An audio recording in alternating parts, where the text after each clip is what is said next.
नमस्कार, आप देख रहे हैं पंजाब केसरी। मैं हूं विकास जुलाना। मैं अभी मौजूद हूं नरेला के लामपुर बॉर्डर के पास। लामपुर गांव में अभी मैं खड़ा हूं और यहां देख सकते हैं कि मेरे पीछे अभी प्रशासन का जो पीला पंजा है वो यहां चला है और ये एक अवैध कॉलोनी जो डेवलप की जा रही थी उसमें इस ढांचे को गिरा दिया गया है। अभी से कुछ ही देर पहले हमें खबर मिलती है कि बुलडोजर एक्शन जो है नरेला के लामपुर गांव में जारी है। हम यहाँ पहुंचते हैं और आकर देखते हैं कि कैसे ये जो अवैध कॉलोनी यहाँ बसाई जा रही थी उसको धराशायी कर दिया गया है। और ये उन लैंड माफिया, वो जो भूमि माफिया हैं, उनके ऊपर एक तमाचा है प्रशासन का। क्योंकि जो लगातार दिल्ली में, बाहरी दिल्ली की अगर हम बात करें, बाहरी दिल्ली में लगातार ऐसा जो एग्रीकल्चर लैंड है उसको तब्दील किया जा रहा है, रेजिडेंशियल प्लॉट काटे जा रहे हैं, अवैध तरीके से कॉलोनियां बसाई जा रही हैं।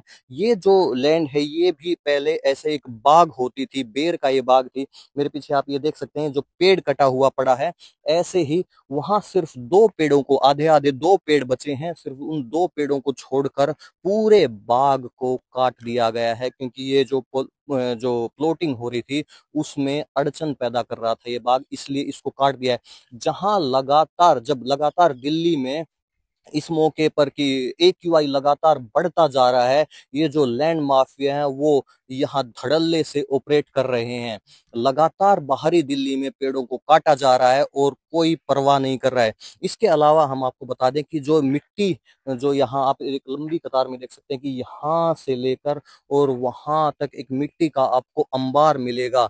मिट्टी दिल्ली के जो दूसरे कोने हैं वहां से और दिल्ली के बाहर से स्मगल करके यहाँ पर लाई जा रही है। और इसको मिट्टी को मैं आपको बता दूं कि दिल्ली में जो एक्यूआई बढ़ता है उसका एक बड़ा कारण होता है ये जो मिट्टी की स्मगलिंग। क्योंकि ये मिट्टी आप देख सकते हैं कि जैसे ये सूखी मिट्टी होती है, ये इसके जो पार्टिकल्स होते हैं, जब हम बात करते हैं PM2.5 की और PM10 पार्टिकल्स की, तो ये जो मिट्टी के ये जो कण हैं ये उन पार्टिकल्स को पैदा करते हैं और दिल्ली के एक्यूआई जो है उसको बढ़ाते हैं, दिल्ली में प्रदूषण को बढ़ाते हैं। क्योंकि जहां से, अगर हम दिल्ली के बाहर से बात करें या दिल्ली के दूसरे कोनों से अगर मिट्टी स्मगल करके लाई जा रही है, तो आप सोच सकते हैं कि जहां से मिट्टी वो खोदी गई और यहाँ तक आने में वो रास्ते में मिट्टी गिरती है, फिर रोड पर जब गाड़ियां चलती हैं तो उसको उड़ाती हैं, धूल उड़ती है। और जहां ये कॉलोनियां बसाई जाती हैं वहां भी एक्यूआई जो लेवल है वो काफी ऊंचा हो जाता है। तो इसको रोकना जो है वो दिल्ली में बड़ा ही जरूरी है। लेकिन यहाँ धड़ल्ले से ये अवैध कॉलोनियां बसाई जा रही हैं। लेकिन अब जो ये भू माफिया हैं उनके ऊपर ये तमाचा है प्रशासन का, जो पीला पंजा चला है। जहां इस जमीन पे जो अवैध कॉलोनी बसाई जा रही थी उसको धराशायी कर दिया गया है।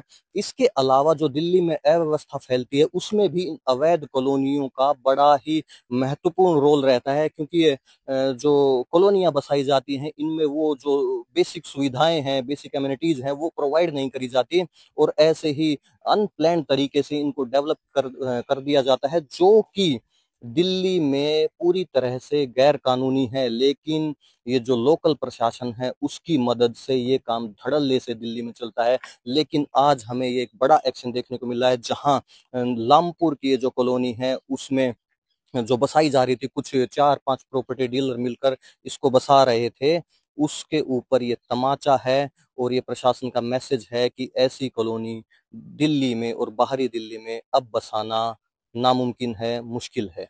ऐसी खबरों के लिए आप हमारे साथ बने रहिए। मैं विकास जुलान, आप देख रहे हैं पंजाब केसरी.com।